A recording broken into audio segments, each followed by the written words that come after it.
अब हम लोग केस 2 देखते हैं। इस केस में बोला गया है कि फोर्स जो है वह एक्सिस के पैरेलल है, तो उस फोर्स का एक्सिस के अबाउट टॉर्क कितना होगा वह कैलकुलेट कीजिए। क्लियर है? ठीक है, तो मान लेते हैं कि यह हमारे पास एक एक्सिस दिया गया है। यह हमारे पास क्या है? एक्सिस है। इस एक्सिस को हम लोग बोल देते हैं ए बी एक्सिस। क्लियर है? ठीक है, और यह एक्सिस इस व्हाइट बोर्ड के प्लेन में है। क्लियर? ठीक। और हमारे पास यहाँ पे एक दूसरा पॉइंट दिया गया है। क्लियर है? और हमारे पास यहाँ पे एक पॉइंट दिया गया और इस पॉइंट को पी बोला गया है। क्लियर है? ठीक है, और बोला गया है कि इस पॉइंट पर कोई फोर्स लग रहा है जो इस एक्सिस के पैरेलल है। कुछ इस डायरेक्शन में फोर्स लग रहा है, एक्सिस के पैरेलल कुछ फोर्स एफ वेक्टर इधर लग रहा है। क्लियर है? और यह जो एफ वेक्टर होगा वह क्या होगा? इस एक्सिस के पैरेलल है। क्लियर है? ठीक है, तो हमें बोला गया है कि इस फोर्स का इस एक्सिस के अबाउट टॉर्क कैलकुलेट कीजिए। क्लियर है? तो हम लोग कैसे टॉर्क कैलकुलेट करेंगे? तो सबसे पहले बेसिक डिफिनीशन का यूज करेंगे और हम लोग करेंगे क्या कि इस ए बी एक्सिस पर एक पॉइंट कंसीडर कर लेंगे। मान लेते हैं कि हमारे पास ओ क्या है? कोई रिफरेंस पॉइंट है। क्लियर है? और इस रिफरेंस पॉइंट से इस पॉइंट का हम लोग पोजीशन वेक्टर कैलकुलेट कर लेते हैं। मान लेते हैं मेरे पास पोजीशन वेक्टर आर वेक्टर है। क्लियर है? क्लियर है? तो इस पॉइंट के अबाउट इस फोर्स के टॉर्क को यदि हम लोग टाउ ओ बोले तो टाउ ओ जो वेक्टर होगा वह क्या होगा? आर क्रॉस एफ के इक्वल होगा, R vector cross F vector के इक्वल होगा। क्लियर है? क्लियर है? तो इस टॉर्क वेक्टर के डायरेक्शन को हम लोग कैसे कैलकुलेट करते हैं? राइट हैंड थंब रूल से कैलकुलेट करते हैं। क्लियर है? तो राइट हैंड थंब रूल का यूज करके हम लोग इस टॉर्क वेक्टर का डायरेक्शन कैलकुलेट कर सकते हैं। क्लियर है? तो अपना राइट हैंड लेते हैं और इस राइट हैंड को के 4 उंगली को हम लोग इधर रख देते हैं, इस आर वेक्टर के लॉन्ग लगा देते हैं। क्लियर है? और यह जो फोर्स होता है उस फोर्स के डायरेक्शन में इस 4 उंगली को मोड़ देते हैं। तो फोर्स मेरा किधर है? ऊपर की ओर है। 4 उंगली को ऊपर की ओर मोड़ेंगे तो यह अंगूठा किधर जाएगा? इस व्हाइट बोर्ड के प्लेन पर परपेंडिकुलर होगा। क्लियर है? ठीक है, तो जो मेरा टॉर्क वेक्टर होगा, यह जो टॉर्क वेक्टर टाउ ओ होगा वह क्या होगा? इस व्हाइट बोर्ड के प्लेन पर परपेंडिकुलर होगा। क्लियर है? ठीक है, तो जो टॉर्क वेक्टर का जो डायरेक्शन हो गया वह क्या हो गया? इस व्हाइट बोर्ड के प्लेन पर परपेंडिकुलर हो गया। क्लियर है? यानी कि यह जो क्लियर है, तो यह जो टॉर्क वेक्टर होगा वह क्या होगा? इस आर वेक्टर और इस एफ वेक्टर के प्लेन पर परपेंडिकुलर होगा। क्लियर है? तो हम लोग क्या लिख सकते हैं? Torque vector is perpendicular to plane of R cross F vector. Clear है? तो इस तरह से हम यह कह सकते हैं कि जो मेरा टॉर्क वेक्टर होगा वह क्या होगा? इस बोर्ड के प्लेन पर परपेंडिकुलर होगा। यानी कि कैसे होगा? तो हम लोग राइट हैंड थंब रूल से भी कैलकुलेट किए हैं। कैसे कैलकुलेट किए? अपना 4 उंगली आर वेक्टर की ओर रखे हैं और जिधर एफ वेक्टर उधर मुड़ा दिए हैं। एफ वेक्टर ऊपर है तो हम लोग 4 उंगली को एफ वेक्टर की लॉन्ग मुड़ा देंगे तो यह अंगूठा क्या रिप्रेजेंट करेगा? टॉर्क के डायरेक्शन को रिप्रेजेंट करेगा। यानी कि जो टॉर्क होगा वह क्या होगा? इस आर वेक्टर पर परपेंडिकुलर होगा और इस एफ वेक्टर पर भी क्या होगा? परपेंडिकुलर होगा। यानी कि टॉर्क वेक्टर कुछ इस डायरेक्शन में होगा। क्लियर है? टॉर्क वेक्टर क्या होगा? इस डायरेक्शन में होगा। यानी हम बोल सकते हैं जो टॉर्क वेक्टर है वह इस ए बी वेक्टर पर क्या होगा? परपेंडिकुलर होगा। क्लियर है? तो यह जो टॉर्क वेक्टर होगा, यह टॉर्क वेक्टर किस पर परपेंडिकुलर होगा? इस ए बी एक्सिस पर परपेंडिकुलर होगा। क्लियर है? ठीक है, तो हम लोग क्या बोल सकते हैं? टॉर्क जो है, यह जो टाउ ओ वेक्टर है वह परपेंडिकुलर टू क्या है? ए बी है। क्लियर है? ठीक। क्लियर है? तो टॉर्क अबाउट एक्सिस जो होता है वह क्या होता है? डिफिनीशन के अनुसार टॉर्क अबाउट एक्सिस जो होता है वह क्या होता है?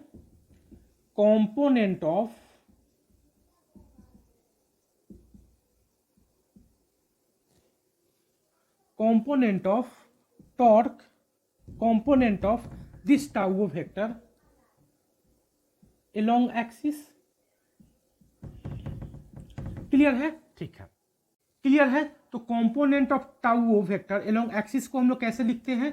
टाउ वेक्टर डॉट क्या लिखते हैं? अगर इस ए बी एक्सिस के अलोंग कोई यूनिट वेक्टर एन कैप है, जो एन कैप इस डायरेक्शन में है, तो tau vector dot n cap vector का जो डॉट प्रोडक्ट होता है सो क्या कहलाता है? Component of torque along axis कहलाता है। क्लियर है? ठीक है, यानी कि टॉर्क अबाउट एक्सिस कहलाता है। क्लियर है? ठीक है, जब इसका हम लोग मैग्नीट्यूड लिखेंगे तो क्या लिखेंगे?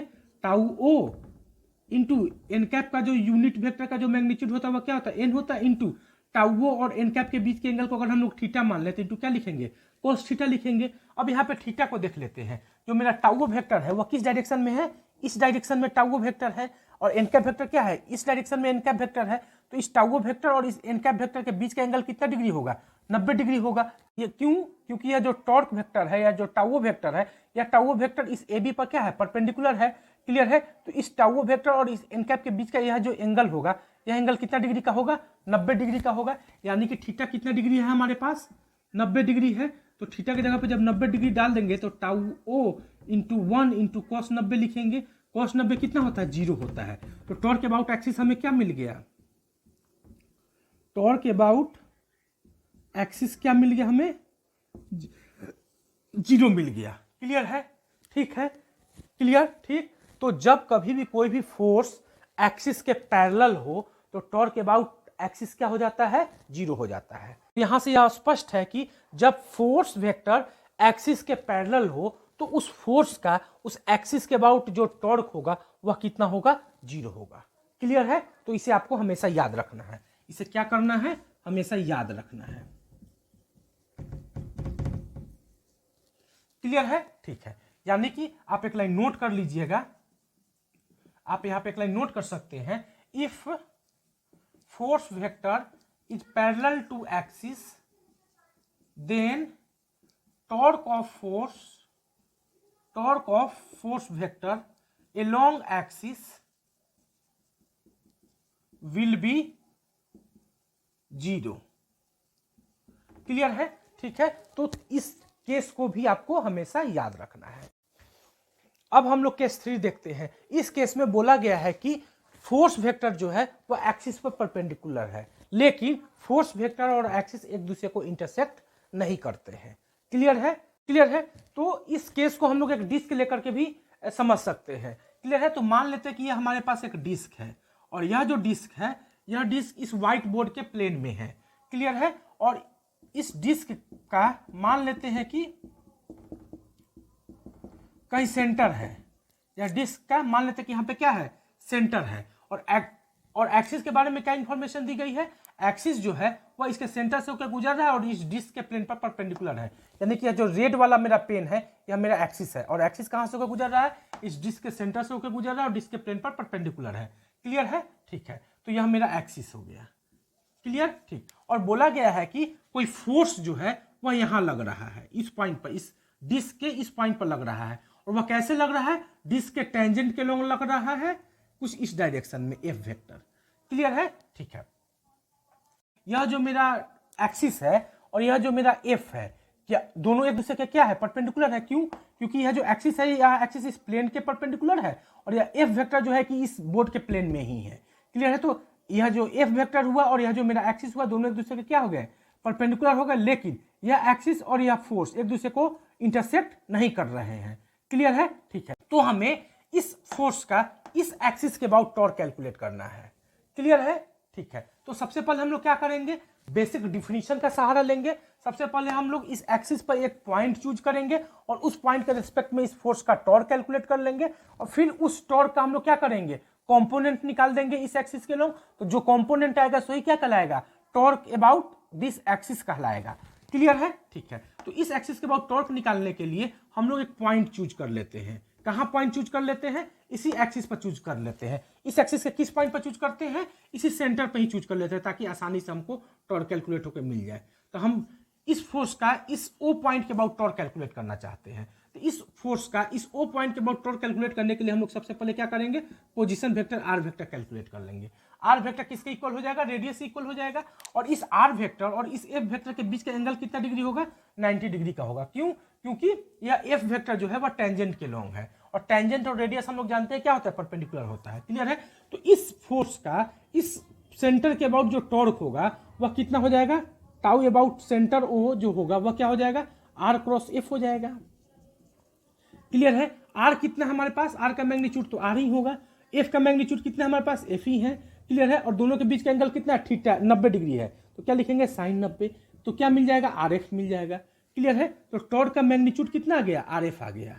क्लियर है। इस फोर्स का इस ओ पॉइंट के अबाउट मैग्नीट्यूड कितना होगा, आर एफ होगा। और यह होगा किस डायरेक्शन में, जब इसको हम लोग कंसीडर करेंगे तो टॉर्क के डायरेक्शन को निकालने के लिए हम लोग राइट हैंड थंब रूल का इस्तेमाल करते हैं। क्लियर है, ठीक है। तो हम अपना दाहिना हाथ लेते हैं, दाहिना हाथ को कहाँ रख देते हैं, दाहिना हाथ की 4 उंगली को किस एक्सिस के लॉन्ग रखते हैं, आर वेक्टर के लॉन्ग रखते हैं। तो आर वेक्टर के लॉन्ग रख दिए और एफ जिधर है उधर इस चारों उंगली को मुड़ा देते हैं। एफ किधर है मेरा, ऊपर की ओर है, मुड़ा देते हैं। तो यह अंगूठा किस चीज को रिप्रेजेंट करेगा, अंगूठा जो होगा वह किस चीज को रिप्रेजेंट करेगा, टॉर्क के डायरेक्शन को रिप्रेजेंट करेगा। तो टॉर्क का डायरेक्शन क्या हो जाएगा, इस प्लेन पर क्या हो जाएगा, परपेंडिकुलर हो जाएगा और बाहर की ओर हो जाएगा, कुछ इस डायरेक्शन में होगा टॉर्क का डायरेक्शन। यानी टॉर्क का जो डायरेक्शन होगा वह इस ब्लैक वाले पेन के लॉन्ग होगा। क्लियर है, इस डायरेक्शन में टॉर्क का डायरेक्शन हो गया। क्लियर है, तो इस टाउ वेक्टर का जो डायरेक्शन होगा वह क्या हो जाएगा, टाउ वेक्टर का जो डायरेक्शन होगा, डायरेक्शन ऑफ दिस टॉर्क जो होगा वह क्या होगा, perpendicular to plane containing R cross F. Clear है, ठीक है, यानी कि टॉर्क वेक्टर जो होगा वह इस आर वेक्टर पर परपेंडिकुलर होगा और इस एफ वेक्टर पर भी परपेंडिकुलर होगा, यानी यह मेरा टॉर्क वेक्टर का डायरेक्शन आ गया। क्लियर है, और एक्सिस कैसे दिया गया है, एक्सिस भी दिया गया है इसी, यह मेरा एक्सिस भी है और इसी एक्सिस के लॉन्ग क्या है, टॉर्क भी है। क्लियर है, तो इस फोर्स का इस एक्सिस के लॉन्ग जो टॉर्क होगा, टॉर्क अबाउट जो एक्सिस होता है उसको हम लोग कैसे कैलकुलेट करते हैं, टॉर्क अबाउट एक्सिस जो होता है वह क्या हो, उसका डिफिनीशन क्या है, component of force, component of this tau along axis, या इसको यूं बोले, इसको हम लोग कैसे कैलकुलेट करते हैं numerically, tau vector, this tau vector dot axis के डायरेक्शन में कोई यूनिट कैप है, एन कैप है तो एन कैप बोलते हैं। क्लियर है, और इसका जो मैग्नीट्यूड लिखते हैं वह कैसे लिखते हैं, टाउ ओ, एन कैप का मैग्नीट्यूड क्या हो जाएगा, 1 हो जाएगा इंटू कॉस थीटा। क्लियर है, अब हमको थीटा कैलकुलेट करना है, यानी कि टॉर्क वेक्टर और एन कैप के बीच का एंगल कैलकुलेट करना। एन कैप क्या होता है, एक्सिस के लॉन्ग यूनिट वेक्टर होता है, यानी कि एक्सिस मेरा क्या है, ये है, और इस एक्सिस के लॉन्ग यूनिट वेक्टर को हम लोग क्या मान लेते हैं, इस डायरेक्शन में यूनिट वेक्टर को एन कैप मान लेते हैं। क्लियर है, ठीक है, तो और इस फोर्स का इस पॉइंट के बाद टॉर्क का डायरेक्शन किधर है, इसी डायरेक्शन में है। क्लियर है, तो टॉर्क भी इसी डायरेक्शन में, एन कैप भी इसी डायरेक्शन में, तो टॉर्क और एन कैप के बीच का एंगल कितना डिग्री हो जाएगा, 0 डिग्री हो जाएगा। कितना डिग्री हो जाएगा, 0 डिग्री हो जाएगा, यानी कि थीटा कितना आ जाएगा हमारे पास, 0 डिग्री आ जाएगा। तो क्लियर है, यहाँ पे हम लोग क्या लिखेंगे, टाउ कॉस 0 लिखेंगे। क्लियर है, तो कॉस 0 कितना होता है, 1 होता है, यानी टाउ की इक्वल हो जाएगा, और टाउ हमारे पास कितना है, आर इंटू एफ है, तो बराबर क्या आ जाएगा, आर एफ की इक्वल हो जाएगा। क्लियर है, तो टॉर्क अबाउट एक्सिस हमें कितना मिल गया, इसलिए टॉर्क अबाउट एक्सिस क्या मिल गया, आर इंटू एफ। आर क्या है, रेडियस है, और एफ क्या है, फोर्स है, और आर और एफ के बीच का एंगल कितना डिग्री है, 90 डिग्री है, यानी कि आर परपेंडिकुलर भी है एफ पर, और एफ किस पर परपेंडिकुलर है, आर पर परपेंडिकुलर है। हम लोग कैसे लिख सकते हैं, आर इंटू एफ होगा, क्या लिख सकते हैं, आर इंटू एफ लिख सकते हैं। क्लियर है, ठीक है, तो यह तीसरा कॉन्सेप्ट भी आपको याद रखना है कि जब एक्सिस और फोर्स एक दूसरे के क्या हो, परपेंडिकुलर हो, लेकिन एक दूसरे से इंटरसेक्ट नहीं करे, तो टॉर्क कितना हो जाता है, आर एफ हो जाता है। अब हम लोग केस नंबर 4 देखते हैं। इस केस में बोला गया है कि फोर्स जो है वह एक्सिस के ना तो पैरेलल है, ना ही एक्सिस को वह इंटरसेक्ट कर रहा है, और ना ही एक्सिस पर वह परपेंडिकुलर है। तो उस फोर्स का एक्सिस के अबाउट टॉर्क कैलकुलेट कीजिए। क्लियर है, ठीक है, इस चौथे केस को समझने के लिए हम लोग इस बुक को रिजिड बॉडी कंसीडर कर लेते हैं और मान लेते हैं कि यह बुक जो है स्क्वायर के शेप में एक रिजिड बॉडी है। क्लियर है, और यह जो ब्लू वाला मेरा पेन है, यह ब्लू वाला जो मेरा मार्कर है, वह इस रिजिड बॉडी के प्लेन पर परपेंडिकुलर है। क्लियर है, ठीक है, और इस पॉइंट से, इस रिजिड बॉडी के इस पॉइंट से होके गुजर रहा है। क्लियर है, ठीक है, तो पहला जो केस हम लोगों ने पढ़ा था, क्लियर है, तो इस चौथे केस को आसानी से समझने के लिए हम लोग इस बुक का सहारा लेते हैं। यह बुक जो है, इस बुक को हम लोग एक रिजिड बॉडी मानते हैं, और यह जो बुक है मेरा वह स्क्वायर के शेप में है, जिसका यह जो साइड है, इस साइड का लेंथ आर है और इस साइड का भी लेंथ क्या है, आर है। क्लियर है, और यह जो मेरा ब्लू वाला मार्कर है, यह मेरा जो ब्लू वाला मार्कर है, यह मार्कर इस रिजिड बॉडी के प्लेन पर क्या है, परपेंडिकुलर है। क्लियर है, और यह मेरा एक्सिस है। क्लियर है, ठीक है, और जब कभी भी कोई भी फोर्स मान लेते हैं कि यहां से होके गुजर रहा है, यह जो रेड वाला लाइन है, इस लाइन के लॉन्ग कोई फोर्स इस डायरेक्शन में ऐसे लग रहा है। क्लियर है, ठीक है, तो इस फोर्स का, इस डायरेक्शन में लगने वाले इस फोर्स का जो लाइन ऑफ एक्शन है वह कहां से होकर गुजरता हुआ हमें दिखाई दे रहा है, इस एक्सिस से गुजरता हुआ हमें दिखाई दे रहा है। तो इस फोर्स का इस एक्सिस के अबाउट जो टॉर्क होगा वह कितना हो जाएगा, 0 हो जाएगा। यह हमने केस नंबर 1 में पढ़ा है। क्लियर है, ठीक है। अब हम लोग दूसरा केस लेते हैं। अब मान लेते हैं कि जो फोर्स है वो फोर्स कुछ ऐसे लग रहा है, इस डायरेक्शन में कोई फोर्स लग रहा है। क्लियर है, ठीक है। और यह जो फोर्स है वह इस एक्सिस के, इस ब्लू वाला मेरा पेन क्या है, एक्सिस है, इस एक्सिस के पैरेलल है। क्लियर है, तो यह इस फोर्स का इस एक्सिस के अबाउट जो टॉर्क होगा वह कितना होगा, 0 होगा। क्लियर है, ठीक है। यह मेरा कौन सा केस हम लोगों ने यह पढ़ा है, केस नंबर 2 में यही पढ़ा है। क्लियर है। केस नंबर 3 में हम लोगों ने क्या पढ़ा है कि मान लेते हैं कि कोई फोर्स जो है वो इस डायरेक्शन में ऐसे लग रहा है। क्लियर है, यह मेरा line of action of force है। क्लियर है, तो यह जो फोर्स है यह फोर्स किस, ना तो इस एक्सिस के पैरेलल है। क्लियर है, और ना ही इस फोर्स का जो लाइन ऑफ एक्शन है वह इस एक्सिस से होकर गुजर रहा है। क्लियर है, क्यों, क्योंकि इस फोर्स का जो लाइन ऑफ एक्शन है वह किस साइड के लॉन्ग है, इस साइड के लॉन्ग है, इस साइड के लॉन्ग है। क्लियर है, तो यह जो फोर्स है वह क्या है, इस एक्सिस पर क्या है, परपेंडिकुलर है। क्लियर है, ठीक है। तो इस फोर्स का इस एक्सिस के अबाउट जो टॉर्क होता है वो हम लोगों ने क्या पढ़ा है, फोर्स इनटू परपेंडिकुलर डिस्टेंस। तो यह जो फोर्स है वह क्या है, एक्सिस, इस एक्सिस पर क्या है, परपेंडिकुलर है, तो इस फोर्स को हम लोग बोलेंगे परपेंडिकुलर फोर्स। और इस फोर्स का जो लाइन ऑफ एक्शन होगा वह किस साइड के लॉन्ग होगा, इस साइड के लॉन्ग होगा। तो इस एक्सिस से इस फोर्स पर जो परपेंडिकुलर डिस्टेंस होगा वह क्या होगा, इस डिस्टेंस के इक्वल होगा, इस लेंथ के इक्वल होगा। और यह लेंथ मेरा क्या है, आर है, और इसको हम लोग आर परपेंडिकुलर बोले तो यह लेंथ मेरा क्या हो जाएगा, आर परपेंडिकुलर हो जाएगा।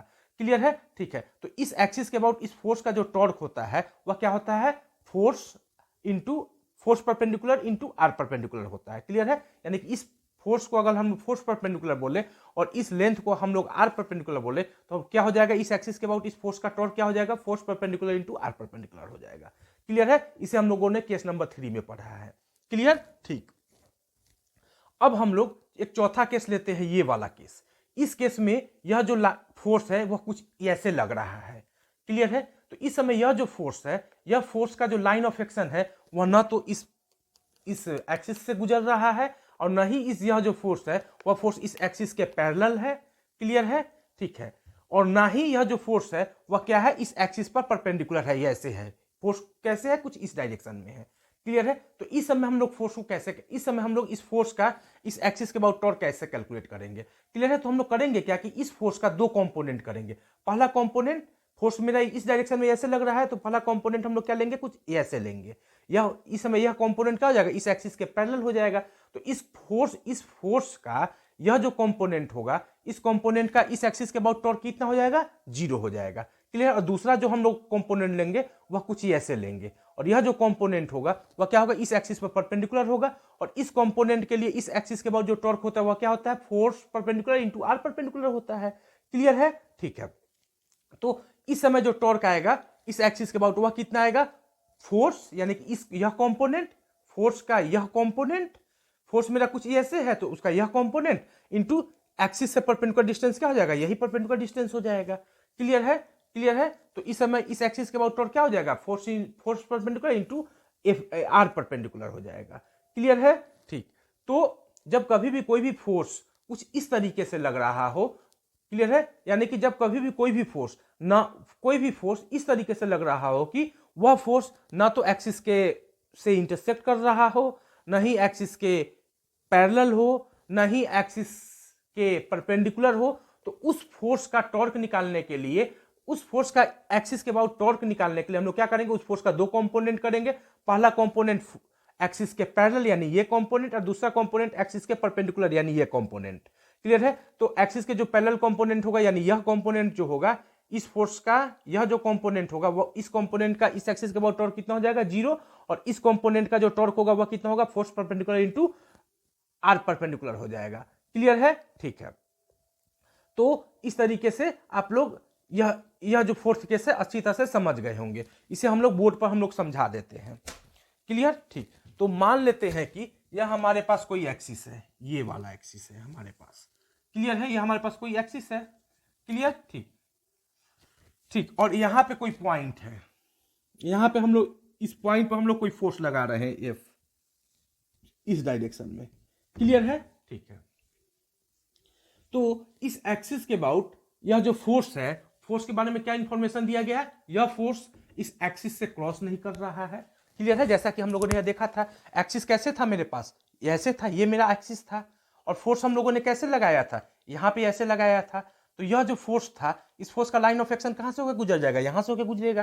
तो इस फोर्स का, ठीक है, इस फोर्स का, यह फोर्स जो है वह इस एक्सिस को क्या इंटरसेक्ट कर रहा है, नहीं कर रहा है। और यह क्या फोर्स इस एक्सिस के पैरेलल है, नहीं है। क्या यह फोर्स इस एक्सिस के परपेंडिकुलर है, नहीं है। क्लियर है। यह तो इस फोर्स का हम लोग इस एक्सिस के अबाउट टॉर्क निकालने के लिए क्या करेंगे, इस फोर्स का दो कंपोनेंट करेंगे, एक एक्सिस के पैरेलल और एक एक्सिस के परपेंडिकुलर। क्लियर है, ठीक है। तो यह मेरा फोर्स है। क्लियर। तो यह जो मेरा फोर्स है, यह फोर्स एक्सिस को ना तो इंटरसेक्ट कर रहा है, ना ही यह फोर्स इस एक्सिस के पैरेलल है, और ना ही यह फोर्स इस एक्सिस के परपेंडिकुलर है। क्लियर है। तो यह मान लेते हैं कि एक्सिस मेरा यदि ए बी है, तो यह जो फोर्स है वह फोर्स क्या नहीं है, एक्सिस पर परपेंडिकुलर नहीं है।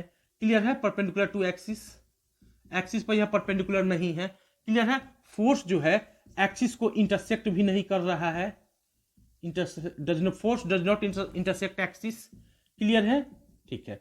और यह जो फोर्स है, यह फोर्स एक्सिस के पैरेलल भी नहीं है, parallel to axis. Clear, does not parallel to axis. Clear है। तो इस फोर्स का इस एक्सिस के अबाउट टॉर्क निकालने के लिए हम लोग करेंगे क्या, इस फोर्स का दो कंपोनेंट करेंगे। एक पहला जो कंपोनेंट होगा वह क्या होगा, फोर्स इस एक्सिस के पैरेलल होगा, यानी ये कंपोनेंट। और दूसरा जो कंपोनेंट होगा वह क्या होगा, इस एक्सिस पर परपेंडिकुलर होगा, यानी कि ये कंपोनेंट। क्लियर है, ठीक है। अगर यह मान लेते हैं कि एंगल थीटा है, तो इस फोर्स का यह जो कंपोनेंट होगा, यह कंपोनेंट क्या हो जाएगा, एफ परपेंडिकुलर कंपोनेंट कहलाएगा, और यह कितना हो जाएगा, एफ कॉस थीटा हो जाएगा। क्लियर है, ठीक है। और यह जो कंपोनेंट होगा वह क्या कहलाएगा, एफ पैरेलल कंपोनेंट कहलाएगा, और यह कितना हो जाएगा, एफ साइन थीटा हो जाएगा। क्लियर है, ठीक है। क्लियर, ठीक। तो जैसा कि हम लोगों ने यह देखा था कि यह मेरा क्या था, यह मेरा क्या था, एक्सिस था। यह मेरा क्या था, एक्सिस था, और यह मेरा क्या था, फोर्स था। क्लियर है, क्लियर है। तो हम लोगों ने क्या किया था, इस फोर्स को दो कंपोनेंट में तोड़ा था। एक फोर्स इस एक्सिस के पैरेलल, इस एक्सिस के पैरेलल यानी ये वाला कंपोनेंट, तो यह कंपोनेंट क्या हो जाएगा, एफ पैरेलल यानी एफ साइन थीटा हो जाएगा। क्लियर है। और इस कंपोनेंट का इस एक्सिस के अबाउट जो टॉर्क होगा वह कितना होगा, जीरो होगा। क्लियर। दूसरा कंपोनेंट क्या था, इस एक्सिस के परपेंडिकुलर यानी ये कंपोनेंट। क्लियर है। तो यह कंपोनेंट क्या हो जाएगा, एफ कॉस थीटा हो जाएगा, ये वाला कंपोनेंट। क्लियर है। और इस कंपोनेंट का इस एक्सिस के अबाउट जो टॉर्क होगा वह क्या हो जाएगा, force perpendicular into R perpendicular, यानी कि ये आर परपेंडिकुलर है। क्लियर है। और फोर्स परपेंडिकुलर क्या है, यानी कि ये वाला फोर्स परपेंडिकुलर है। क्लियर है, ठीक है। तो इसमें फोर्स परपेंडिकुलर कितना हमारे पास है, एफ कॉस थीटा है, और आर परपेंडिकुलर हमारे पास कितना है, ये लेंथ, ये लेंथ क्या है हमारे पास है, आर परपेंडिकुलर है। क्लियर है, ठीक है। तो इस एक्सिस के अबाउट टॉर्क कितना हो जाएगा, F perpendicular into R perpendicular. Clear है, ओके। तो हम लोग यहां पे क्या लिखेंगे, यहां पे हम लोग क्या देखेंगे कि इस फोर्स का इस एक्सिस के अबाउट जो टॉर्क होगा वह कितना हो जाएगा, जीरो। क्यों, क्योंकि यह जो फोर्स है, फोर्स का यह जो कंपोनेंट है, यह कंपोनेंट इस एक्सिस के क्या है, पैरेलल है। क्लियर है। तो हम लोग यहां पे लिख सकते हैं टॉर्क ऑफ एफ पैरेलल, यानी कि F cosine theta about axis जो होगा क्या हो जाएगा, जीरो। क्लियर, ठीक। और यह जो परपेंडिकुलर फोर्स है, इस फोर्स का इस एक्सिस के अबाउट जो टॉर्क होगा वह कितना हो जाएगा, टॉर्क ऑफ एफ परपेंडिकुलर, यानी कि F sine theta about axis is equal to क्या हो जाएगा, फोर्स परपेंडिकुलर यानी एफ परपेंडिकुलर इनटू इस एक्सिस से इस फोर्स का परपेंडिकुलर डिस्टेंस, यानी कि फोर्स का लाइन ऑफ एक्शन क्या होगा, कुछ इस तरीके से है। यह फोर्स का लाइन ऑफ एक्शन है और यह मेरा क्या एक्सिस है, तो परपेंडिकुलर डिस्टेंस क्या हो जाएगा, यहां से लेके यहां तक का यह जो परपेंडिकुलर डिस्टेंस होगा यही परपेंडिकुलर डिस्टेंस, यानी कि इस परपेंडिकुलर डिस्टेंस को अगर हम लोग आर परपेंडिकुलर बोले तो क्या हो जाएगा, F perpendicular into R perpendicular. Clear है। तो टॉर्क अबाउट एक्सिस क्या हो जाएगा, इसलिए टॉर्क अबाउट एक्सिस जो होगा वह क्या हो जाएगा, जीरो प्लस इतना F perpendicular into R perpendicular. Clear है। तो हम लोग फाइनली क्या लिख सकते हैं, टॉर्क अबाउट एक्सिस जो होगा वह क्या हो जाएगा, F perpendicular into R perpendicular. यह मेरा फॉर्मूला हो गया। क्लियर है। तो जब कभी भी किसी भी फोर्स का टॉर्क कैलकुलेट करना होगा तो हम लोग क्या कैलकुलेट करेंगे, फोर्स परपेंडिकुलर कैलकुलेट कर लेंगे और आर परपेंडिकुलर कैलकुलेट कर लेंगे। फोर्स परपेंडिकुलर किस एक्सिस के बाद कैलकुलेट कर लेंगे, जिस एक्सिस के बाद हमें टॉर्क कैलकुलेट करना है, क्लियर है। और आर परपेंडिकुलर क्या हो जाएगा, उस फोर्स परपेंडिकुलर का एक्सिस से परपेंडिकुलर डिस्टेंस हो जाएगा, क्लियर है, ठीक है। तो ये फॉर्मूला आपको हमेशा याद रखना है, क्लियर है, ठीक, क्लियर है। तो इस तरीके से टॉर्क अबाउट एक्सिस के संदर्भ में 5 पॉइंट हमेशा हमको याद रखना है। तो पहला पॉइंट यह है कि टॉर्क अबाउट एक्सिस को कैलकुलेट करने के लिए हम लोग क्या करेंगे, एक्सिस पर एक रिफरेंस पॉइंट कंसीडर करेंगे और उस रिफरेंस पॉइंट के अबाउट में दिए गए फोर्स का हम लोग क्या निकाल लेंगे, टॉर्क निकाल लेंगे और उस टॉर्क का एक्सिस के लॉन्ग कंपोनेंट निकाल लेंगे। तो जो कंपोनेंट आएगा सो ही क्या कहलाएगा, एक्सिस के अबाउट टॉर्क कहलाएगा, क्लियर है, ठीक। दूसरा पॉइंट हमें क्या याद रखना है, दूसरा पॉइंट हमें यह याद रखना है कि जब फोर्स और एक्सिस दोनों एक दूसरे से इंटरसेक्ट करता हुआ दिखाई दे जाए तो हम लोग बोलेंगे कि उस फोर्स का एक्सिस के अबाउट टॉर्क कितना हो जाएगा, 0 हो जाएगा, क्लियर है, ठीक है। और तीसरा पॉइंट हमें क्या याद रखना है कि जब फोर्स और एक्सिस दोनों आपस में क्या हो जाए, पैरेलल हो जाए, तो torque of force about axis क्या हो जाएगा, 0 हो जाएगा, क्लियर है, ठीक है। तीसरा पॉइंट हो गया। चौथा पॉइंट क्या याद रखना है कि जब फोर्स और एक्सिस दोनों एक दूसरे के क्या हो, परपेंडिकुलर हो, लेकिन फोर्स एक्सिस को इंटरसेक्ट ना करे तो उस फोर्स का एक्सिस के अबाउट जो टॉर्क होगा वह क्या होगा, परपेंडिकुलर जो फोर्स है एफ इंटू एक्सिस से परपेंडिकुलर डिस्टेंस जो है वह आर परपेंडिकुलर है, तो एफ इंटू आर परपेंडिकुलर हो जाएगा, क्लियर है, ठीक है। और पांचवा पॉइंट हमें क्या याद रखना है कि जब फोर्स एक्सिस के ना तो पैरेलल है, ना ही एक्सिस को इंटरसेक्ट कर रहा है और ना ही एक्सिस के परपेंडिकुलर है, तो उस फोर्स का एक्सिस के अबाउट टॉर्क निकालने के लिए हम लोग क्या करेंगे, उस फोर्स को दो कंपोनेंट में ब्रेक करेंगे, एक एक्सिस के पैरेलल और दूसरा एक्सिस के परपेंडिकुलर। तो एक्सिस के जो पैरेलल होगा उस फोर्स का जो टॉर्क होगा एक्सिस के अबाउट वह 0 हो जाएगा और एक्सिस के जो परपेंडिकुलर होगा उस फोर्स का जो एक्सिस के अबाउट टॉर्क होगा वह कितना हो जाएगा, F perpendicular into R perpendicular हो जाएगा, क्लियर है, ठीक है। इसे हम लोग एक डायग्राम से आसानी से समझा देते हैं फिर से, क्लियर है, ठीक है। यह मान लेते हैं कि मेरा एक्सिस ऑफ रोटेशन है और फोर्स हम लोग यहाँ पे इस डायरेक्शन में ऐसे लगा रहे हैं, फोर्स हम लोग यहाँ पे, क्लियर है, ठीक है। तो मान लेते हैं कि हमारे पास एक्सिस ऑफ रोटेशन है और इस पॉइंट पे हम लोग फोर्स ऐसे लगा रहे हैं। तो हम लोग यह देख रहे हैं कि यह जो फोर्स है, इस फोर्स का लाइन ऑफ एक्शन है वह कहां से होकर गुजरता हुआ दिखाई दे रहा है, इस एक्सिस से होकर गुजरता हुआ दिखाई दे रहा है। तो इस फोर्स का इस एक्सिस के बाद जो टॉर्क होगा वह कितना हो जाएगा, 0 हो जाएगा, क्लियर है, ठीक है। यह मेरा पहला केस हो गया। दूसरा केस, मान लेते हैं कि इस पॉइंट पर फोर्स हम लोग अब एक्सिस के पैरेलल कुछ ही ऐसे लगा रहे हैं, क्लियर है। तो इस फोर्स का इस एक्सिस के बाद जो टॉर्क होगा वह भी कितना हो जाएगा, 0 हो जाएगा। यह मेरा कौन सा केस हो गया, सेकेंड केस, क्लियर है, ठीक है। अब हम तीसरा केस लेते हैं। इस पॉइंट पर हम लोग फोर्स कुछ ही ऐसे लगा रहे हैं, यह एक्सिस के क्या है, परपेंडिकुलर फोर्स लगा रहे हैं ऐसे, क्लियर है। और यह फोर्स जो है एक्सिस को क्या इंटरसेक्ट कर रहा है, नहीं कर रहा है। तो इस फोर्स को बोल देते हैं यदि एफ परपेंडिकुलर। क्यों बोलते हैं परपेंडिकुलर, क्योंकि यह जो फोर्स है इस समय इस एक्सिस के क्या है, परपेंडिकुलर है, क्लियर है। और एक्सिस से क्या वह इंटरसेक्ट कर पा रहा है, नहीं कर पा रहा है। तो इस फोर्स को बोलते हैं यदि एफ परपेंडिकुलर, तो इस समय इस फोर्स का इस एक्सिस के बाद जो टॉर्क होगा वह क्या होगा, फोर्स परपेंडिकुलर इनटू इस एक्सिस से इस फोर्स का जो परपेंडिकुलर डिस्टेंस है यहां से लेके यहां तक का यह जो परपेंडिकुलर डिस्टेंस है, इस परपेंडिकुलर डिस्टेंस को यदि हम लोग आर परपेंडिकुलर बोल दे तो force perpendicular into R perpendicular हो जाएगा, क्लियर है, ठीक है। यह मेरा कौन सा केस हो गया, तीसरा केस हो गया।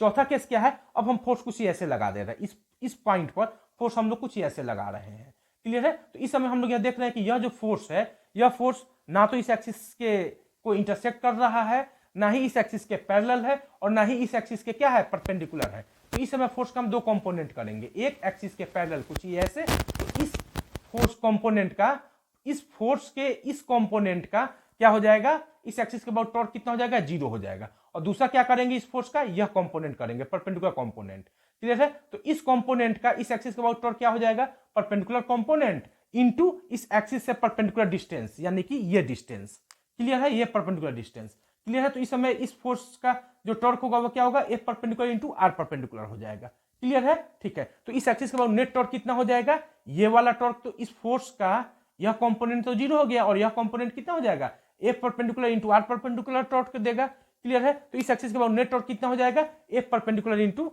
आर परपेंडिकुलर हो जाएगा, क्लियर है, ठीक है। तो इस तरीके से टॉर्क अबाउट एक्सिस के संदर्भ में समस्त कॉन्सेप्ट आप लोग अच्छी तरह से समझ गए होंगे, क्लियर, ठीक। तो अब हम लोग एक दो एग्जाम्पल इसी संदर्भ में सॉल्व कर देते हैं। क्लियर, ओके, क्लियर है। तो यहाँ पे हम लोग सेकेंड एग्जाम्पल देखते हैं। क्लियर, ठीक है। मान लेते हैं कि हमारे पास एक डिस्क है और इस डिस्क का यह सेंटर है, इस डिस्क का क्या है, सेंटर है, और यह डिस्क इस व्हाइट बोर्ड के प्लेन में है। क्लियर है, ठीक है। और एक्सिस जो है इस डिस्क का कुछ इस तरीके से दिया गया है, यह मेरा एक्सिस ऑफ रोटेशन है।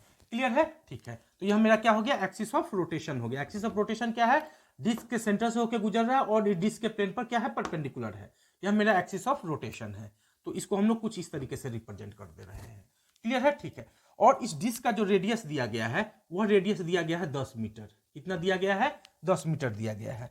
क्लियर है, ठीक है। और बोला गया है कि इस पॉइंट पर कोई फोर्स जो लग रहा है वह टेंजेंट के लॉन्ग कुछ इस डायरेक्शन में लग रहा है। क्लियर है। और वह कितना फोर्स लग रहा है, 100 न्यूटन का। कितना फोर्स लग रहा है, 100 न्यूटन का लग रहा है। क्लियर है, ठीक है। और डिस्क के इस पॉइंट पर कोई फोर्स इस डायरेक्शन में लग रहा है, इस डायरेक्शन में लग रहा है। क्लियर है। और यह भी कितना न्यूटन का फोर्स है, 100 न्यूटन का फोर्स लग रहा है। क्लियर है, ठीक है। और इस डिस्क के इस पॉइंट पर कोई फोर्स जो है वह टेंजेंट से 30 डिग्री के एंगल पे, इस टेंजेंट से 30 डिग्री के एंगल पे लग रहा है 100 न्यूटन का। कितना न्यूटन का फोर्स लग रहा है, 100 न्यूटन का फोर्स लग रहा है। कितना डिग्री के एंगल पे, टेंजेंट से, यह हम मान लेते हैं कि टेंजेंट है इस पॉइंट पर, तो इस टेंजेंट के साथ कितना डिग्री के एंगल पे है, ये 30 डिग्री के एंगल पे है। क्लियर है, ठीक है। और बस यही तीन फोर्स इस डिस्क पे लग रहा है। तो हमें यह बोला गया है कि इस डिस्क के एक्सिस, डिस्क के सेंटर से गुजरने वाले और इस डिस्क के प्लेन पर जो परपेंडिकुलर एक्सिस है, इस एक्सिस के अबाउट इस सभी फोर्स के कारण नेट टॉर्क कितना लग रहा है, सो कैलकुलेट कीजिए। क्लियर है। फाइंड, क्वेश्चन में बोला गया है find torque about axis passing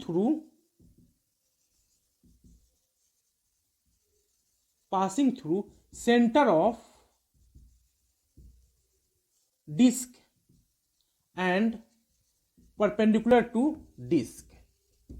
clear है, ठीक है। यानी कि एक्सिस ऑफ रोटेशन के बारे में क्या इंफॉर्मेशन दी गई है, एक्सिस ऑफ जो रोटेशन है मेरा वह कहां से होकर गुजर रहा है, इस डिस्क के सेंटर से होकर गुजर रहा है और डिस्क के प्लेन पर परपेंडिकुलर है। इस एक्सिस के अबाउट इस सभी फोर्स के कारण लगने वाला नेट टॉर्क कैलकुलेट करना है। क्वेश्चन समझ में आ गया, क्लियर है, ठीक है। तो इस एक्सिस के अबाउट इस सभी फोर्स के कारण लगने वाले नेट टॉर्क को कैलकुलेट करने के लिए हम लोग करेंगे क्या, इस एक्सिस के अबाउट इस फोर्स का टॉर्क कैलकुलेट करेंगे, उसके बाद इस एक्सिस के अबाउट इस फोर्स का टॉर्क कैलकुलेट करेंगे, फिर इस एक्सिस के अबाउट इस फोर्स का टॉर्क कैलकुलेट करेंगे। क्योंकि टॉर्क एक वेक्टर क्वांटिटी होता है तो तीनों को आपस में हम लोग क्या कर देंगे, वेक्टरली ऐड कर देंगे। तो हमें क्या मिल जाएगा, इस एक्सिस के अबाउट इन तीनों फोर्स के कारण इस डिस्क पर लगने वाला नेट टॉर्क मिल जाएगा। क्लियर है, ठीक है। तो इस एक्सिस के अबाउट इस फोर्स का सबसे पहले हम लोग टॉर्क कैलकुलेट करते हैं। तो मान लेते हैं कि इस एक्सिस के अबाउट इस फोर्स का जो टॉर्क है वह टाउ1 है। तो टाउ1 कितना हो जाएगा, तो हम लोग यह देख रहे हैं कि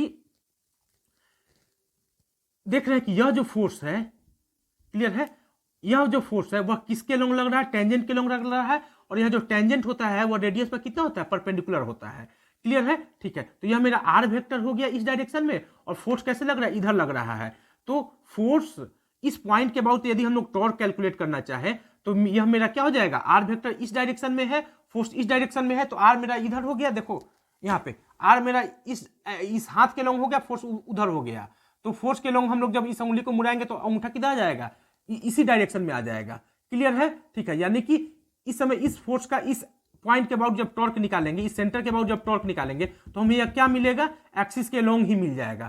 क्लियर है, यानी कि इस फोर्स का इस सेंटर के अबाउट जो टॉर्क होगा वही क्या हो जाएगा, इस एक्सिस के अबाउट टॉर्क हो जाएगा। क्लियर है। तो इस एक्सिस के अबाउट इस फोर्स का जो टॉर्क होगा वह कितना हो जाएगा, फोर्स कितना हमारे पास है 100 न्यूटन इंटू एक्सिस से जो परपेंडिकुलर डिस्टेंस होगा कितना हमारे पास है 10 है, इंटू 10 लिख देंगे।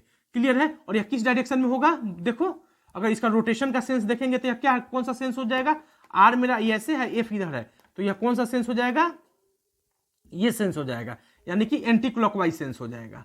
क्लियर है, यानी कि टाउ1 हमें कितना मिल जाएगा, 1000 न्यूटन मीटर की सेंस में, एंटी क्लॉकवाइज सेंस में मिल जाएगा। क्लियर है, ठीक है। अब हम लोग क्या करते हैं, इस फोर्स का टॉर्क निकालते हैं इस एक्सिस के अबाउट। क्लियर है? तो हम लोग यह देख रहे हैं कि यह जो फोर्स है, यह फोर्स कहां से होकर गुजर रहा है, सेंटर से ही होकर गुजरता हुआ दिखाई दे रहा है। क्लियर है? तो इस पॉइंट के अबाउट इस फोर्स का टॉर्क कितना हो जाएगा, 0। क्लियर है? ठीक है, तो इस पॉइंट इस सेंटर के अबाउट इस फोर्स का टॉर्क कितना हो जाएगा, 0, यानी कि इस एक्सिस के अबाउट भी इस फोर्स का टॉर्क कितना हो गया, 0, यानी कि टाउ टू हमें कितना मिल गया, 0 मिल गया। क्लियर है? ठीक है, अब हम लोग इस फोर्स का इस एक्सिस के अबाउट टॉर्क निकालना चाहते हैं। तो इस फोर्स को हम लोग देखेंगे कि यह फोर्स जो है कि इस रेडियस वेक्टर पर परपेंडिकुलर नहीं है। क्लियर है? तो हम लोग इस फोर्स को दो कंपोनेंट पे ब्रेक करेंगे। पहला जो कंपोनेंट होगा वह क्या होगा, रेडियस पर परपेंडिकुलर डायरेक्शन में, कुछ इस डायरेक्शन में, और दूसरा जो कंपोनेंट होगा वह क्या होगा, रेडियस के लॉन्ग हो जाएगा। क्लियर है? तो यह कंपोनेंट कितना हो जाएगा, यह कंपोनेंट हो जाएगा 100 cos 30 डिग्री। क्लियर है? और इधर वाला जो कंपोनेंट हो जाएगा वह कितना हो जाएगा, 100 sin 30 डिग्री। क्लियर है? ठीक है, तो इस फोर्स का इस एक्सिस के इस पॉइंट के अबाउट जो टॉर्क होगा वह कितना हो जाएगा, 0 हो जाएगा। क्यों? क्योंकि इसका जो लाइन ऑफ एक्शन है वह सेंटर से ही होकर गुजर रहा है। क्लियर है? तो इस फोर्स का इस पॉइंट के अबाउट टॉर्क अगर 0 हो गया तो इस एक्सिस के अबाउट भी टॉर्क कितना हो जाएगा, 0 हो जाएगा। क्लियर है? तो बचा कौन सा फोर्स, बचा ये वाला फोर्स। तो यह फोर्स हम लोग देख रहे हैं, इस फोर्स का जब हम लोग इस पॉइंट के अबाउट टॉर्क निकालेंगे तो क्या मिलेगा, हमें क्या मिलेगा, यदि उसको हम लोग टाउ 3 बोल दे तो टाउ 3 हमें क्या मिलेगा, फोर्स इंटू परपेंडिकुलर डिस्टेंस। यह टेंजेंट इस रेडियस पर क्या होगा, परपेंडिकुलर होगा, और यह रेडियस कितना दिया है, 10 मीटर दिया है। तो इस फोर्स का इस पॉइंट के अबाउट जो टॉर्क होगा वह कितना हो जाएगा, फोर्स कितना हमारे पास 100 cos 30 है, इंटू क्या लिखेंगे, 10 लिखेंगे। क्लियर है? तो यह कितना हो जाएगा, 1000 इंटू √3/2। क्लियर है? और कितना हो जाएगा, यानी 500 √3 आ जाएगा। और इसका रोटेशन का सेंस क्या हो जाएगा, देखो यह आर इधर है, आर मेरा कुछ इधर है, ऐसे है, और फोर्स किधर ऐसे है, यह कौन सा सेंस हो गया हमारा, क्लॉकवाइज सेंस हो गया। क्लियर है? ठीक है, तो यह फोर्स हमें, यह टॉर्क हमें किस पॉइंट के अबाउट मिला, इस पॉइंट के अबाउट, सेंटर के अबाउट मिला।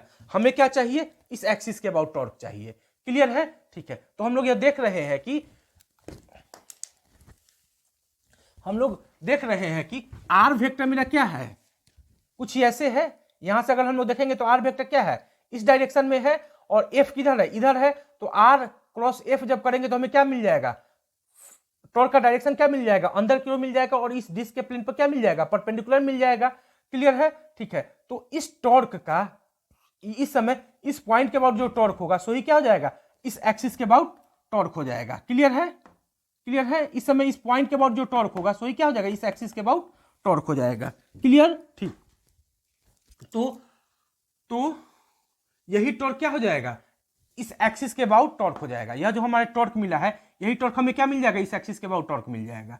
क्लियर? ठीक, तो इस एक्सिस के अबाउट नेट टॉर्क को यदि हम लोग टाउ बोल दे तो टाउ बराबर क्या लिखेंगे, tau 1 plus tau 2 plus tau 3। Clear है? टाउ 1 हमारे पास कितना है, 1000 है, वह किस सेंस में है, एंटी क्लॉकवाइज सेंस में है। टाउ 2 कितना है, 0 है। टाउ 3 हमारे पास कितना है, 500 √3, कौन सा सेंस है, क्लॉकवाइज सेंस है। तो एंटी क्लॉकवाइज सेंस को पॉजिटिव मान लो, और क्लॉकवाइज सेंस क्या हो जाएगा, निगेटिव हो जाएगा। तो क्या हो जाएगा, 1000 पॉजिटिव में प्लस 0, और यह एंटी क्लॉकवाइज को पॉजिटिव मानना है तो क्लॉकवाइज क्या हो जाएगा, निगेटिव हो जाएगा। तो प्लस क्या लिखेंगे, माइनस क्या लिखेंगे, 500 √3। बस यही मेरा क्या हो जाएगा, इसको सॉल्व कर लेंगे, यही मेरा क्या हो जाएगा, न्यूटन मीटर आंसर हो जाएगा। जो चूंकि यह पॉजिटिव आएगा तो हम लोग का आंसर हो जाएगा एंटी क्लॉकवाइज, अगर यह निगेटिव आ जाएगा तो मेरा आंसर हो जाएगा क्लॉकवाइज सेंस। तो हमको यहाँ दिखाई दे रहा है कि यह पॉजिटिव ही होना चाहिए। क्लियर है? यानी कि सेंस क्या हो जाएगा, क्लॉकवाइज, एंटी क्लॉकवाइज सेंस हो जाएगा। क्लियर? ठीक, तो यह फाइनली किस डायरेक्शन, अगर हमसे यह पूछ दे कि यह डिस्क इन सभी टॉर्क के कारण किस डायरेक्शन में रोटेट करेगा, तो मेरा आंसर होगा वह कौन सा डायरेक्शन में रोटेट करना चालू करेगा, इस एक्सिस के अबाउट, इस एक्सिस को किस डायरेक्शन में रोटेट करना चालू करेगा। तो मेरा नेट टॉर्क किस डायरेक्शन में मिला, एंटी क्लॉकवाइज डायरेक्शन में मिला। तो यह डिस्क किस डायरेक्शन में रोटेट करेगा, एंटी क्लॉकवाइज डायरेक्शन में रोटेट करेगा। तो disc will rotate in anti clockwise direction, anti clockwise direction. Clear है? ठीक है, तो इस तरीके से आपसे पूछा जा सकता है कि किसी एक्सिस के अबाउट नेट टॉर्क कैलकुलेट कीजिए। क्लियर है? तो कोई अगर प्लेनर बॉडी है और वह सिंपली रोटेट कर रहा है, कोई कॉम्प्लेक्स रोटेशन नहीं है, तो जो सेंटर के अबाउट टॉर्क होगा सो ही क्या हो जाएगा, उस एक्सिस के अबाउट टॉर्क हो जाएगा। बस ये चीज ध्यान में रखना है और क्वेश्चन को सॉल्व कर देना है। क्लियर? ओके। अब हम लोग अगला एग्जांपल देखते हैं कि यह बॉब जो है इस स्ट्रिंग के जरिए इस ओ पॉइंट से सस्पेंडेड है। क्लियर है? ठीक है। और यह जो बॉब है, यह बॉब क्या है, हॉरिजॉन्टल सर्किल में मूव कर रहा है। यह बॉब कैसे मूव कर रहा है, हॉरिजॉन्टल सर्किल में ऐसे मूव कर रहा है। क्लियर है? यानी कि यह जो बॉब है इस हॉरिजॉन्टल सर्किल में यह मूव कर रहा है, और इस हॉरिजॉन्टल सर्किल का यह जो पॉइंट है वह कौन सा पॉइंट है, सेंटर है। यानी कि यह बॉब जो है इस ओडेस सेंटर वाले किसी हॉरिजॉन्टल सर्किल में मूव कर रहा है। क्लियर है? तो हमें बोला गया है कि इस पॉइंट ओ और इस पॉइंट ओ डैश से कोई एक्सिस गुजर रहा है, उस एक्सिस को अबाउट नेट टॉर्क कैलकुलेट कीजिए। क्लियर है? ठीक है। तो मान लेते हैं कि हमारे पास यह एक्सिस है, हमारे पास यह क्या है, एक्सिस है, और यह एक्सिस कहां से होकर गुजर रहा है, इस सस्पेंडेड पॉइंट ओ और इस हॉरिजॉन्टल सर्किल के सेंटर ओ डैश से होकर गुजर रहा है। यह मेरा क्या है, एक्सिस है। क्लियर है? तो हमें इस एक्सिस के अबाउट नेट टॉर्क कैलकुलेट करना है। क्लियर है? ठीक। इस एक्सिस के अबाउट नेट टॉर्क कैलकुलेट करने के लिए सबसे पहले हम लोग फोर्स को फाइंड आउट करेंगे कि फोर्स कहां कहां लग रहा है। तो हम लोग यहां देखेंगे कि इस बॉब का जो मास है वह कितना दिया गया है, हमारे पास m दिया गया है। इस बॉब का मास कितना दिया गया है, हमारे पास m दिया गया है। तो इस बॉब का जो वेट होगा वह क्या होगा, वर्टिकली डाउनवर्ड डायरेक्शन में होगा, और वह वेट होगा कितना, mg होगा। क्लियर है? ठीक। और इस स्ट्रिंग में एक टेंशन लगेगा जो स्ट्रिंग के अलोंग ही लगेगा, और वह टेंशन कितना होगा, T होगा। क्लियर है? ठीक है। तो यहां हम लोग देख रहे हैं कि दो फोर्स एक्टिव है, एक इस स्ट्रिंग के लॉन्ग टेंशन एक्टिव है, और दूसरा इस बॉब पे लगने वाला वेट जो है, जो वर्टिकली डाउनवर्ड डायरेक्शन में है, वह एक्टिव है। क्लियर है? ठीक है। तो हमें इस एक्सिस के अबाउट नेट टॉर्क कैलकुलेट करने के लिए हम लोग क्या करेंगे, इस एक्सिस के अबाउट इस टेंशन का टॉर्क कैलकुलेट करेंगे, फिर इस एक्सिस के अबाउट इस mg का टॉर्क कैलकुलेट करेंगे। और चूंकि टॉर्क एक वेक्टर क्वांटिटी होता है, तो इस एक्सिस के अबाउट नेट टॉर्क कैलकुलेट करने के लिए हम लोग क्या करेंगे, इस एक्सिस के अबाउट इस टेंशन के टॉर्क को तथा इस एक्सिस के अबाउट इस वेट के टॉर्क को आपस में वेक्टरली ऐड कर देंगे, तो जो रिजल्ट हमें मिलेगा वही क्या कहलाएगा, इस एक्सिस के अबाउट नेट टॉर्क कहलाएगा।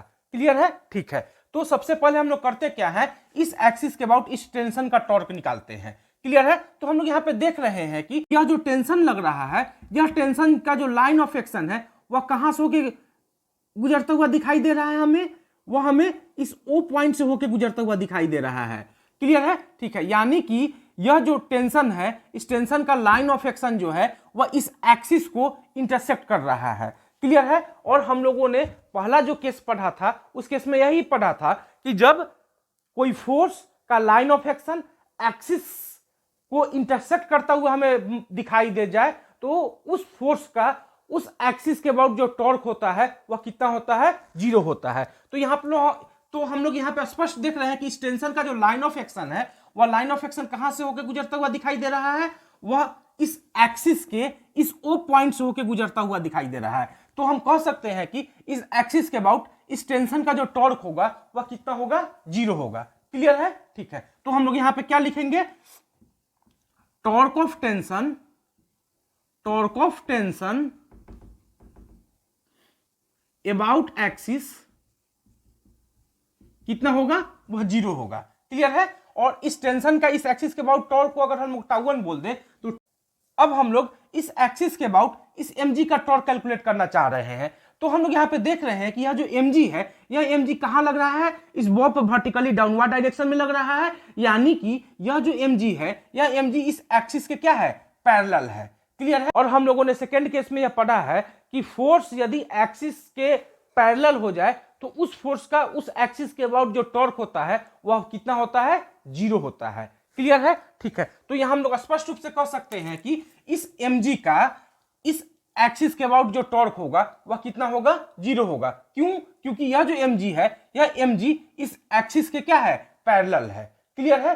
तो इस mg का इस एक्सिस के अबाउट टॉर्क कितना हो जाएगा, 0 हो जाएगा। तो हम लोग क्या लिख सकते हैं, हम लोग लिख सकते हैं टॉर्क ऑफ mg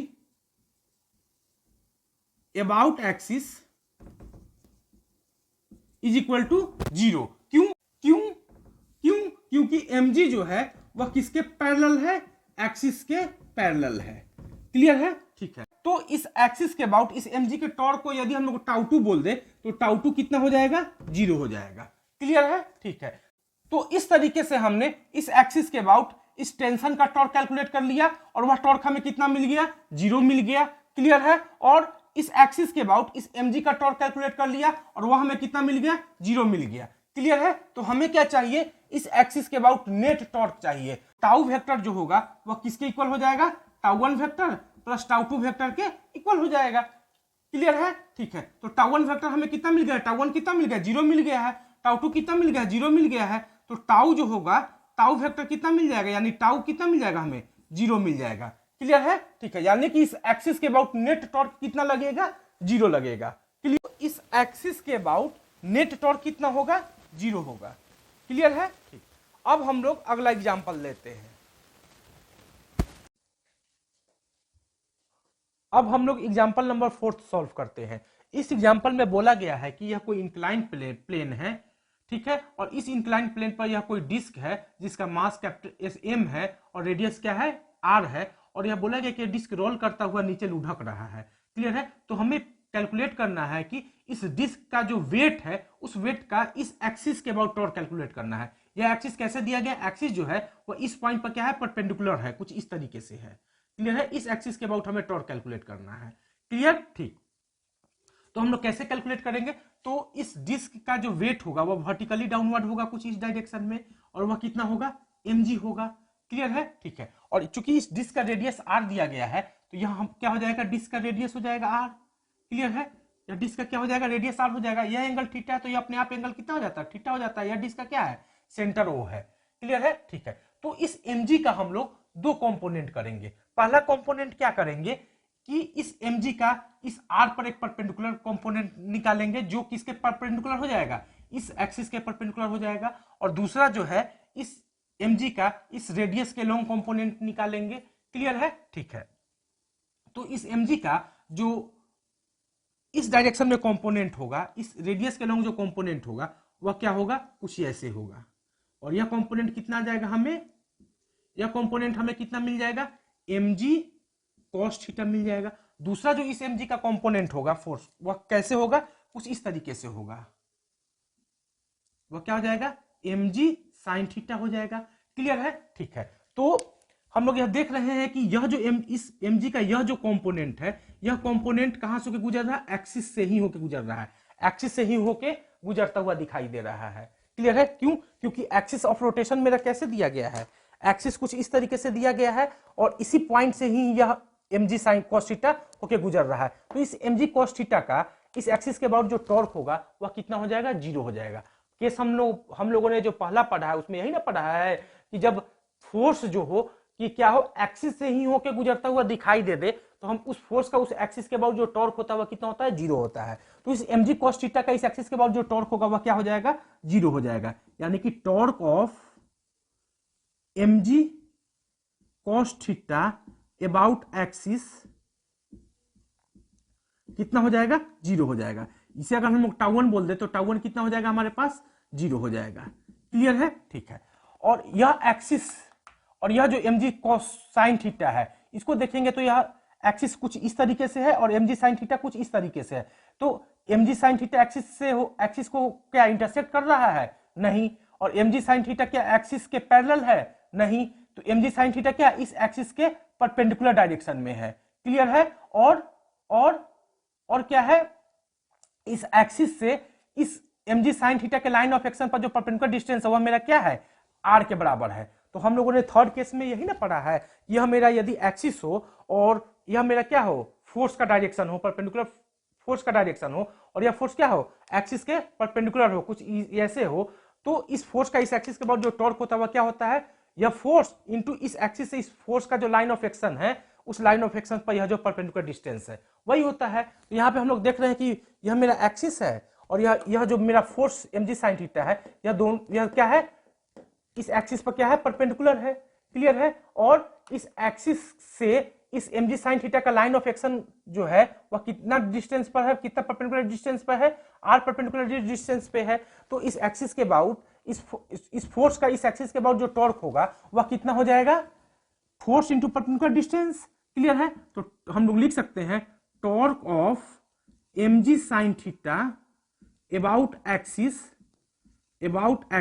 वह कितना होगा, फोर्स कितना हमारे पास mg sin थीटा है इंटू इस एक्सिस से इस फोर्स का जो परपेंडिकुलर डिस्टेंस है वह कितना हमारे पास है, रेडियस के बराबर है, इंटू क्या लिखेंगे, r लिखेंगे। क्लियर है? तो यदि इसे हम लोग टाउ टू बोल दे तो टाउ टू बराबर क्या हो जाएगा, mg sin theta into r हो जाएगा। क्लियर है? ठीक है। तो इस एक्सिस के